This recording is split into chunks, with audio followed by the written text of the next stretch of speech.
Help support AMTV by becoming a patron, an AMTV staff member, and following us over on Twitter. Hey guys, it's Adam Martyn here, and welcome back to another one of these unscripted discussion videos. And today, as you've probably guessed by the title and thumbnail, we'll be talking about BBC Two and CBBC. Now, this was inspired from a tweet I saw from Scott Bryan. He is a TV critic and a broadcaster, puts out some really great tweets. I love following his sort of stuff, so go and give him a follow on Twitter if you're interested in that sort of stuff. He has the Must Watch podcast on BBC 5 Live and also BBC Sounds, which is a great listen too. But he put out a tweet recently which says the following: BBC Two will be airing CBBC shows on Saturday mornings for a trial 8-week period, including Newsround, and it starts from the start of September. I wonder, if this proves popular, could we see CBBC shows move back on BBC One or Two after the channel quote-unquote moves online? So just to break that down for a second, so yeah, CBBC shows are going to be on BBC Two.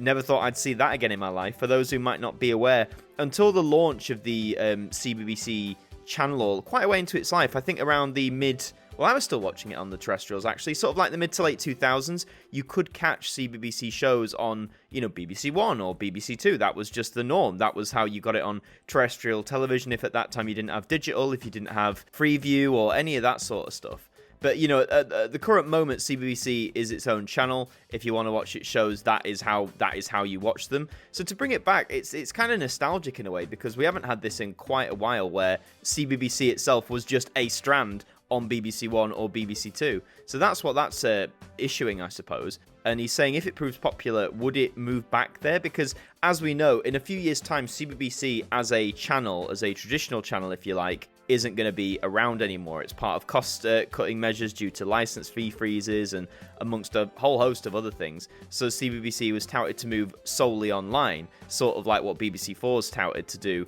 as well. But I actually think if, on the surface of it, this is quite an interesting idea, because you're still giving access to those who maybe where terrestrial television is the only option. To follow on from it, Scott says, remember, whilst children have been watching TV on demand forever, an issue the BBC faces is universality. Many low-income households cannot afford tablets and connected TVs, whilst Wi-Fi speeds are still crap in many places. And I think this is something that some people try and undersell. I've seen in some of my comments in the past, people say the argument about Wi-Fi or internet connections is invalid because it's gotten so good now.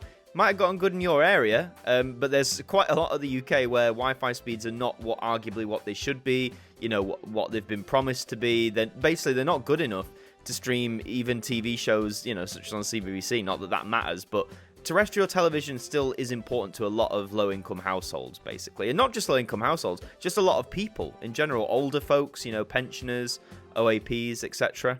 So, very interesting stuff. So when you go over to the schedules, here is the CBBC schedule for Saturday the 3rd of September 2022, and this is CBBC, so naturally you've got all the shows you'd expect. So in the morning, you're kicking off with Shaun the Sheep, Danger Mouse. I'm so glad Danger Mouse is still going on, man, the new version. Boy, Girl, Dog, Cat, Mouse Chase, that's a mouthful. Newsround, of course, Odd Squad, Dennis and Nasha Unleashed, Pokemon Sun and Moon. Pokemon still gets aired on CBBC, rah, that's a throwback. Saturday Mashup Live, Clipheads, more Saturday Mashup Live. Is that like the new Saturday block now? And Blue Peter. And obviously, again, this is CBBC. You're going to get content like this all day. Anyway, that's CBBC. The same day on BBC Two, you're kicking off at 6:35 with Love Monster, and then Go-Jet as Hey Dougie. So the first hour, if you like, from say 6:30 till about 7:15, is CBeebies content, which I think, is fair enough. You've got to cater for the youngest, and the youngest ones are often up. I'm sure anyone who has kids can back me up on that, the youngest ones are often up the earliest. So I think that's fair that they've got some CBeebies stuff there. And then by 7:20, you've got Shaun the Sheep, more Dennis and Nasha, Ninja Express, The Deep, Odd Squad, One Zoo 3. You've got Newsround, of course. So yeah, Newsround is going to be broadcast on BBC Two.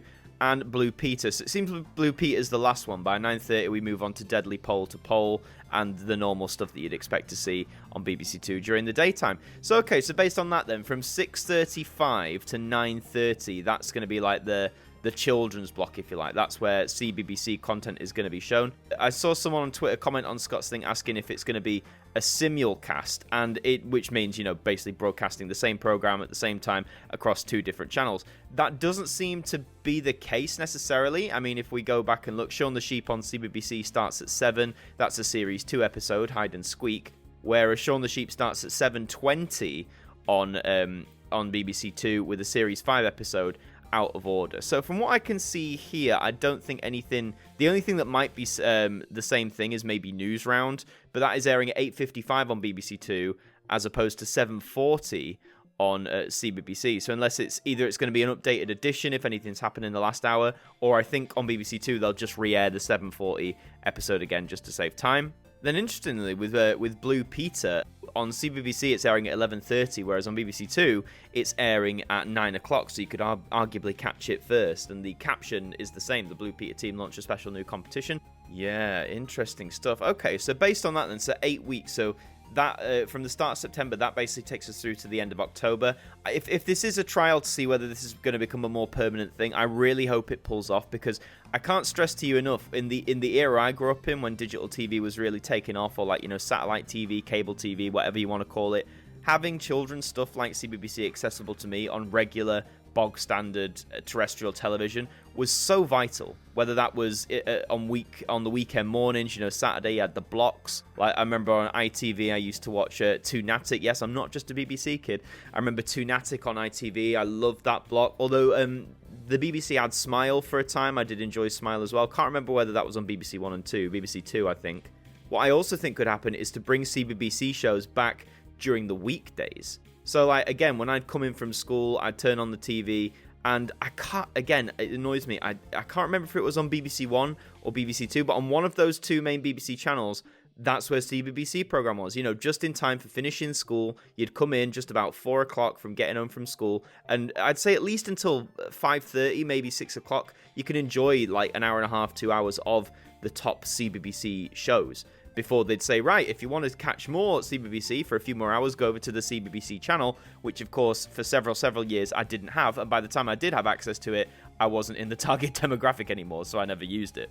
But honestly, if they are going to follow, I mean, who knows what's going to happen in the next few years, right? But if they do follow through with this, if CBBC is truly going in around 2025 or around that time, I think having at least some of the programming, maybe not all, certainly not all, but even if you have some of those big shows like, Shaun the Sheep and Blue Peter and News Round and stuff like that, if you have that accessible on one of the terrestrials, whether that's BBC 1 or BBC 2, whether it's just this weekend thing, this trial that's happening now, or whether you incorporate that into the weekdays as well, because let's face it, CBBC shows, even the ones made today, they're probably better than a lot of the daytime telly we do get, but again, that's all subjective. But I'm interested, I want to know what you think about this trial. What do you think about CBBC shows going on BBC 2 at the start of the weekends? I want to know what you think about that. What do you think about the selection of programs they've chosen? Do you think it's a good representation of CBBC or what it outputs at the moment? And also let me know, do you want CBBC to come back as a strand sort of, in that after school slot, say from between like 3 o'clock to 6 o'clock like it used to be? Because honestly, I can't stress enough how much I think of a lifeline that will be to children who don't have access, as Scott quite rightly says, to connected TVs, who maybe can't afford tablets, who don't have the best access to strong Wi-Fi speeds, stuff like that. This is going to prove absolutely vital to kids in those sort of households. But also, if you enjoyed this video, please leave a like on it. It really helps the channel out. Subscribe as well. I've been Adam Martyn from AMTV. Thank you for joining me, and I'll see you next time. Thank you to our patrons for helping to support the show, and a special thank you to Macra, Jen Samantha Pringle, Kelly is Live, Tracy Smith, Hooks Media, Ben Freeman, Ethan Carberry Holt, Brittany Fan 1999, Anna Art, For You Ladies, Bruce Danton, Cooking at Nans and DIY, The Broken Kit Sumanoid, and Francine Salazar, our AMTV staff members.